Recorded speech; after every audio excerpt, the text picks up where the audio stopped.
ওং নম ভগবতে বাসুদেবায় নম। রাধে রাধে।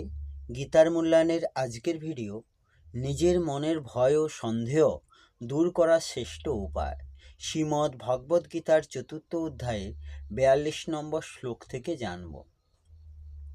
৪২ নম্বর শ্লোক সংস্কৃতে বলা হয়েছে, তস্মাৎ জ্ঞান সম্ভুত্তং হিৎসং জ্ঞানাসীনাত্মন চিত্তৈনং সংশয় যোগমাতিষ্ঠ ভারত। এর অনুবাদ হল, অতএব তোমার হৃদয়ে যে অজ্ঞানপ্রসূত সংশয়ের উদয় হয়েছে তা জ্ঞানরূপ খড়গের দ্বারা ছিন্ন করো। হে ভারত, যোগাশ্রয় করে তুমি যুদ্ধ করবার জন্য উঠে দাঁড়াও। এই শ্লোকের তাৎপর্য হল, এই অধ্যায়ে যে যোগ পদ্ধতির উপদেশ দেওয়া হয়েছে তাকে বলা হয় সনাতন যোগ, অর্থাৎ জীবের শাশ্বত কার্যকলাপ। এই যোগে দুই রকম যজ্ঞের অনুষ্ঠান সাধিত হয়, আর একটি হচ্ছে দ্রব্যযজ্ঞ, অর্থাৎ সব রকম জড় বিষয়কে উৎসর্গ করা।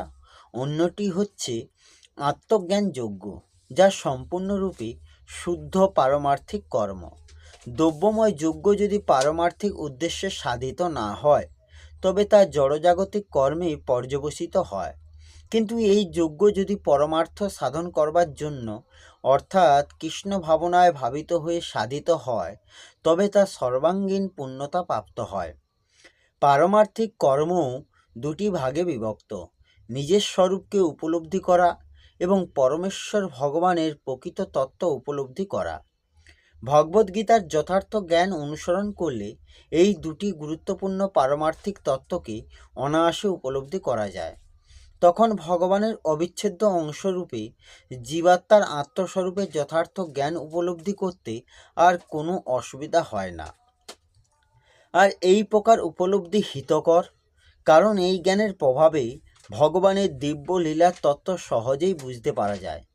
এই অধ্যায়ে প্রারম্ভে ভগবান নিজেই তার অপ্রাকৃত কার্যকলাপের কথা বর্ণনা করেছেন।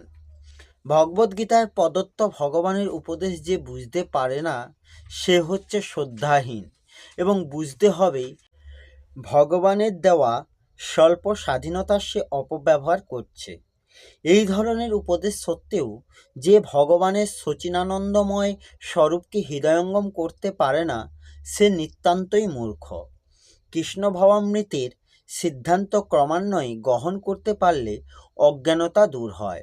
দেবযজ্ঞ, ব্রহ্মযজ্ঞ, ব্রহ্মচর্যযজ্ঞ, গার্হস্থ্যযজ্ঞ, ইন্দ্রিয় নিগ্রহণ যজ্ঞ, যোগ্যাভ্যাসযজ্ঞ, তপযজ্ঞ, দ্রব্যযজ্ঞ, স্বাধ্যায় যজ্ঞের অনুষ্ঠান এবং বর্ণাশ্রম ধর্ম আচরণের দ্বারা অন্তরে কৃষ্ণ ভাবামৃতের বিকাশ হয়। এই সবকটিকে বলা হয় যজ্ঞ, এবং এগুলি সবই নিয়ন্ত্রিত কর্মের ভিত্তির ওপর প্রতিষ্ঠিত। কিন্তু এই সমস্ত ক্রিয়ার মুখ্য উদ্দেশ্যটি হচ্ছে আত্ম উপলব্ধি। যিনি এই উদ্দেশ্যের অনুসন্ধান করেন তিনি হচ্ছেন ভগবদ্গীতার যথার্থ শিষ্য। কিন্তু শ্রীকৃষ্ণের পরমেশ্বর তত্ত্ব সম্বন্ধে যার মনে সংশয় আছে সে অধঃপতিত হয়।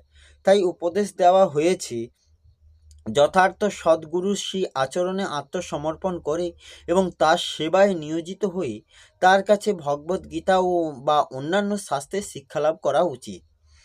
সৃষ্টির আদি থেকে যে জ্ঞান গুরু শিষ্য পরম্পরা ধারায় প্রভাবিত হয়ে আসছে তা আহরণ করতে হয়।